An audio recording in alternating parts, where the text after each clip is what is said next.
এ ভাই কেমন লাগছে? অনেক ভালোই লাগতেছে। চরে এসে চরে অনেক ভালো লাগে। মেঘনাথ চর, এই মেঘনাথ চরে আসলাম আমরা। রংপুরের ভাষাটা কিরকম অঙ্ক লাগে আপনার কাছে? এ ভাইয়া আনের কাছে কেন লাগে কোন? আনের কাছে কেন লাগে? রংপুরের লোক নীলফামারী চলে যাচ্ছে, শেষ ট্যুর নোয়াখালীতে। এই কেন লাগে?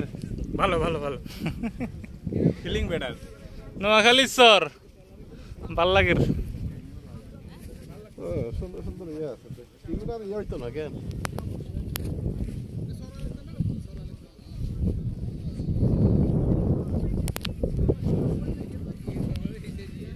এবার মুইতে নিতেন নো রিও এনে না মুইতে নিত আমি মতন